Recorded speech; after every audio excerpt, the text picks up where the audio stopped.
Hello everyone, and welcome back to my second channel. Today, we'll be talking about the SAT with a very special guest, Jeffrey, otherwise known Well, as Shumbalgavan.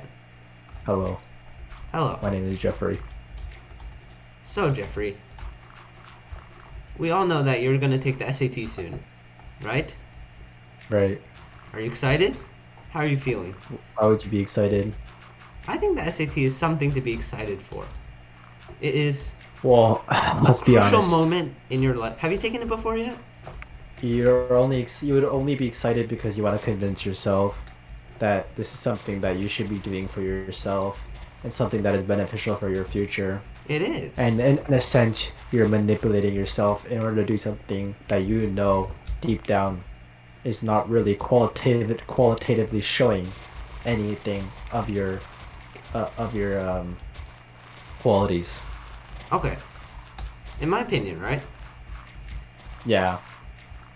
The SAT is good. We definitely should keep it. If not, make it better. We should definitely make it better, but we definitely should keep it. Right? Qualitative stuff is important to college admissions, right? Right. Like who you are, your personality. But in the end, it's still quite important what your academic abilities are. Don't you agree? So you're saying that you think the SAT is a good caliber Yeah, of a student academic it is. prowess. It is. Because I'm pretty sure MIT, a few, I don't know, 1 or 2 years back, released a study. And they were like, yeah, SAT score is a very good indicator of how good a student is. Actually, I do have to say I'm starting to agree with that perspective. Because, Um, Recently, before I actually started studying, hmm I thought the SAT was a really big waste of time because the stuff you're studying for is not really applicable to real life. But then I started realizing that a lot of the stuff the SAT actually tries to test is your thinking skills, how you approach things, yeah, exactly. and it's how you work yourself to be able to conquer the SAT. Yeah, That's kind of the general idea what I feel like the SAT I trying to think give, but SAT, sorry, there's also specific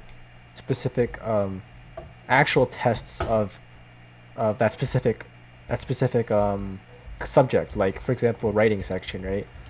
It's hmm not actually just practicing the way SAT wants it. It's actually practicing how well you know grammar. I feel like that's something that's actually testing yeah. your skill in that sense. And that should be how it is, right? It is a scholastic aptitude test, after all. So that should be what it accomplishes. Which I think it's definitely not the perfect test, right?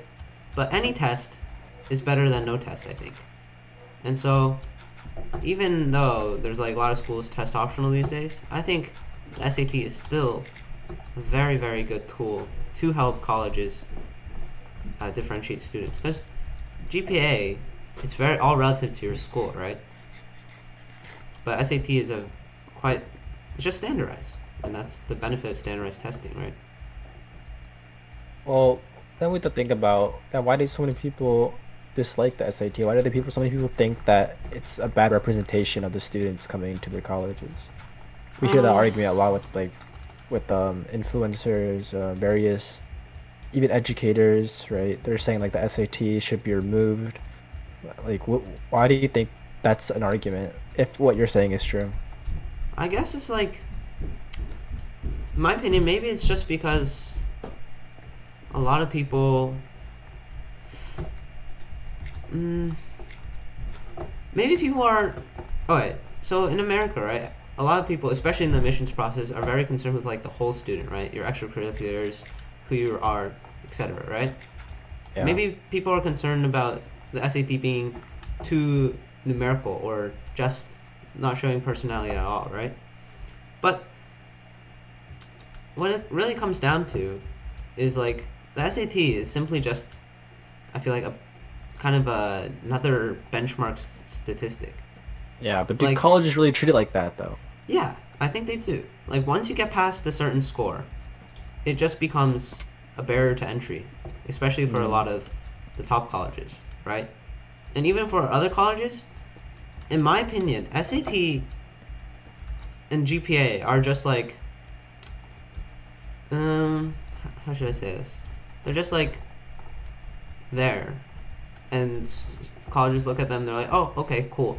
And then what they really focus on is your extracurriculars and whatnot. Uh, uh, okay, I mean that's true to an extent, but really for these colleges, right? You're talking about like these high tier colleges. If what you're saying is true, then like there's a lot more weighting on the extracurriculars, right? Yeah. Assume like someone has like this amazing extracurricular resume, but they don't meet the criteria for like the SAT and GPA. They're basically already like even like they're basically already canceled out.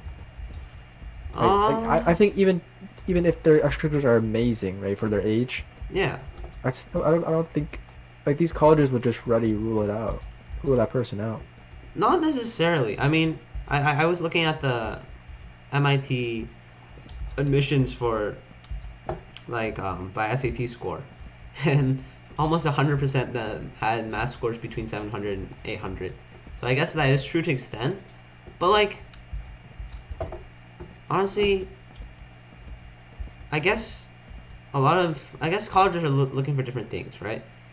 Like MIT, you definitely need a high SAT score because they're looking for like math geniuses and stuff. But I think most regular colleges will take into account your Mm. extracurriculars pretty heavily.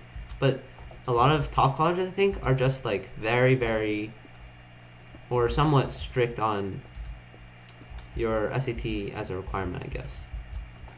I don't know. Mm. But anyways, I think the SAT definitely should be kept. And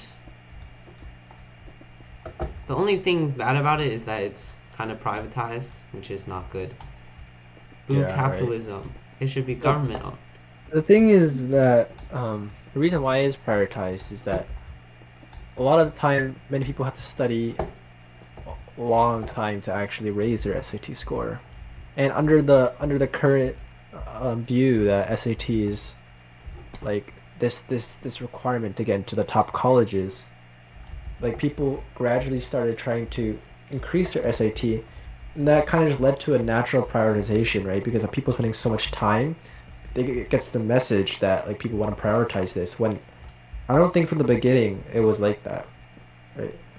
So Mm. for a lot of people, like the SAT can show their natural intelligence, right? Yeah. That they already really good at multiple choice testing, or they know the concepts really well, or like they're somehow familiar with the ideas. They'll already do good without the hours spent. But for a lot of people, that's not the case. Even though they could be smart in school and stuff, but so they would have to study SAT hours nonstop.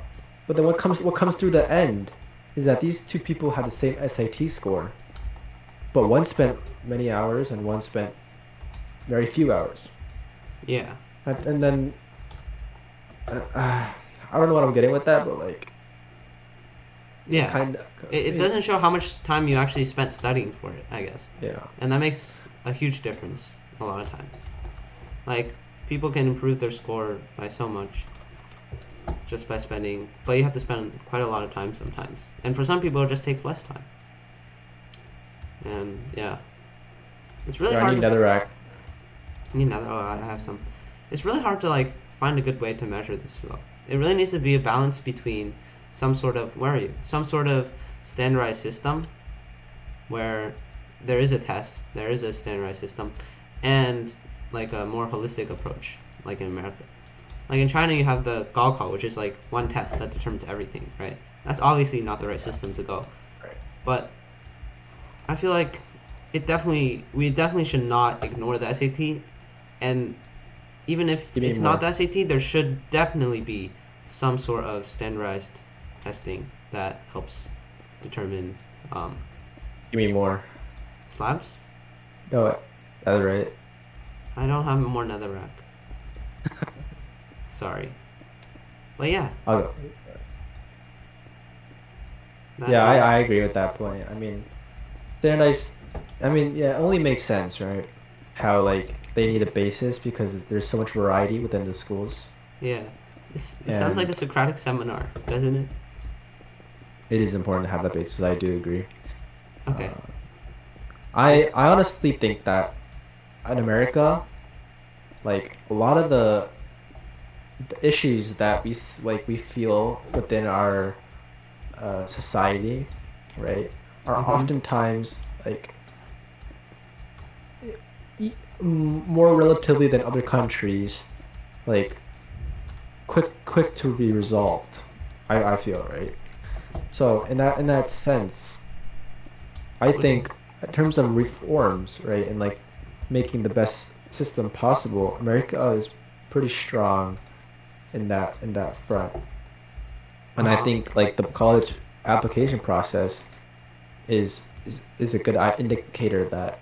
Okay, I think in what I feel, right, the college application process is actually very very very credible. I think Mm, the way they do it is actually choosing the right type of people they actually want, and that's mm, because they kind of like that's because like America has that type of free speech, and they're able to openly speak what they think. And because of that fact, like the college are also scared of what other people will think of them. So like that's kind of like test optional. Actually, not really, but yeah, I think America in terms of the way they accept applicants is very fair and very good yeah, but then comes a compared to problem. other There, countries. you know, there's like people that structure their entire high school and extracurriculars just to fulfill getting into a top college, and that really sucks, I think. But You mean America? yeah, some people, like a lot of people, if you want to get into top college, they like plan out every single thing exactly just so they can get into the top. I think that's a characteristic problem. Just a individual problem. Yeah.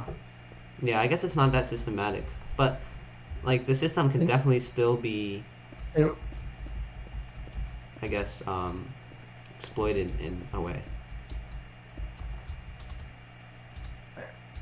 even with people who dedicate their lives towards like college, I think like in America there's already the notion of like college you can do without college, right? I feel like in America there's a big notion of that.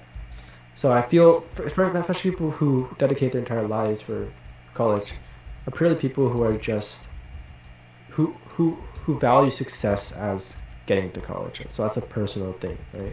For me, I don't value success as getting to a really good college per se, but I value success as like the character you have behind what college you go to.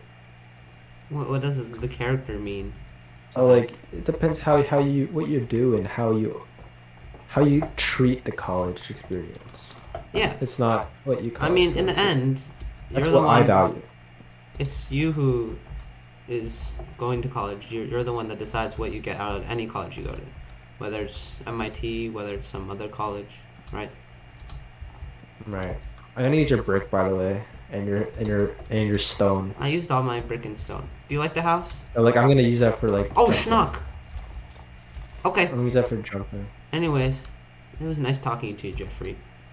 We didn't even And talk about the Korea and China stuff, we bro. can talk about that in another video. That's the one I wanted to talk about. Well, we can talk about that later. Okay, Let's do it guys. now, bro. I'm already here, Make dude. sure you join my Discord. I'm already here, Check out my man. main channel for more Dude. Jeffrey content. My first video has a lot of Jeffrey in it, so you can go check him out there I'm in about to the die, first man. video. Oh my god, you spammed so much cobblestone everywhere. Okay, thank you guys for watching. I will see you guys tomorrow. This creeper is exploding Goodbye. behind me.